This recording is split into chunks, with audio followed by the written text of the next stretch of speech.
जबा माझी जी। धन्यवाद माननीय सभापति महोदय जी। देश के सबसे बड़ी सभा में मेरा यह प्रथम निर्वाचन है। इस गौरव के लिए मैं देश की जनता को अपनी संसदीय क्षेत्र के मतदाताओं के प्रति हृदय से आभार व्यक्त करती हूँ। मैं न्याय और विकास के लिए सदैव इनके साथ खड़ी रहूँगी। सभापति महोदय, सरकार के द्वारा माननीय राष्ट्रपति के अभिभाषण के माध्यम से अपनी प्रशंसा की है और भविष्य की योजनाओं के सपने दिखाए गए हैं। सभापति महोदय, अभिभाषण में स्थिर और स्पष्ट बहुमत की सरकार की वर्तमान सरकार की चर्चा की गई है।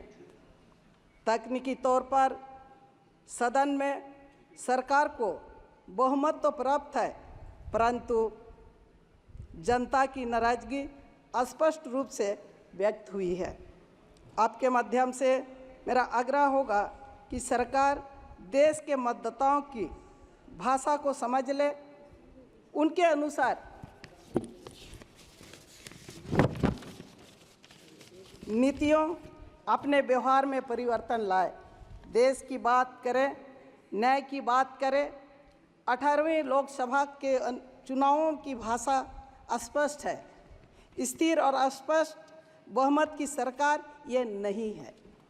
दुनिया की सबसे तेज़ी से बढ़ने वाली अर्थव्यवस्था की बातें अभिभाषण में की गई है।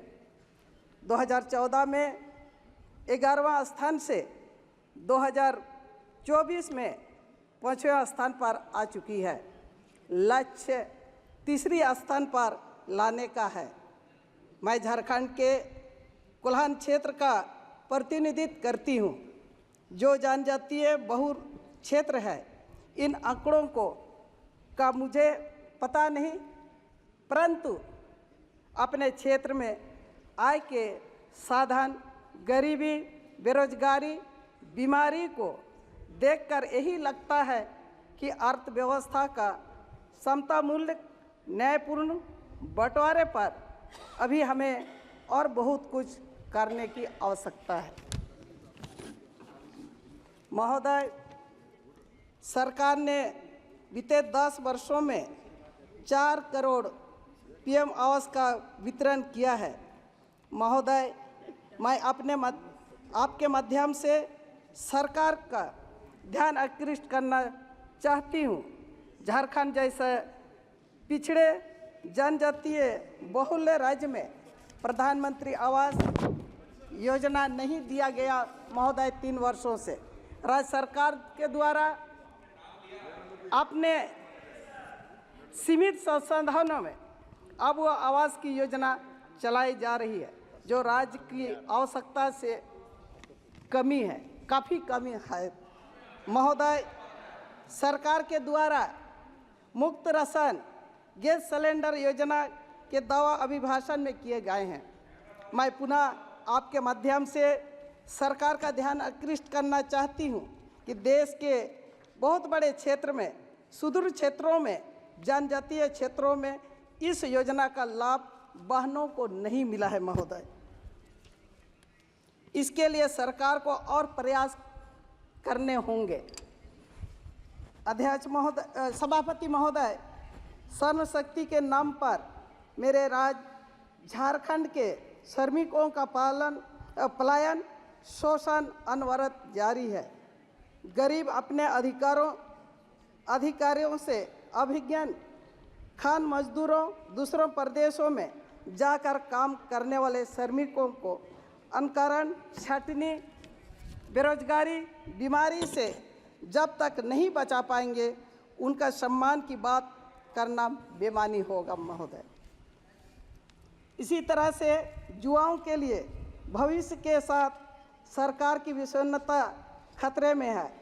नीट पेपर लीक की जांच जिस प्रकार से की जा रही है, युवा को भरोसा सरकार से लगातार उठता जा रहा है। आपके माध्यम से सरकार को आगाह करना चाहती हूँ कि युवा देश के भविष्य है और उनकी ऊर्जा का हमें सही इस्तेमाल करना होगा, तभी देश का विकास होगा। महोदय, मैं ज़्यादा ना कहते हुए कि झारखंड एक ऐसा प्रदेश है जहाँ पर खनिज संपदा 42% से ज़्यादा है महोदय, और उस राज्य से कई राज्यों को विकास का कार्य में जोड़ती है, मगर झारखंड राज्य अभी तक हम लोग वहाँ पर ठीक से जनजातियों का विकास नहीं कर पाए हैं। मैं आपके माध्यम से सरकार से आग्रह करना चाहती हूँ कि उस राज्य को झारखंड जैसा आदिवासी बहुल राज्य है विशेष दर्जा मिले और संपूर्ण विकास वहाँ पर हो, और झारखंडियों का एक पहचान आपके माध्यम से सरकार से मैं मांग करती हूँ कि आदिवासियों का पहचान सरना कोड लागू किया जाए ताकि एक आदिवासियों का अपना पहचान बना सके। मैं इन्हीं चंद शब्दों से आपको आपने बोलने का अवसर दिया है, इसके लिए मैं आपको धन्यवाद करती हूँ। अपनी बातों को विराम देती हूँ।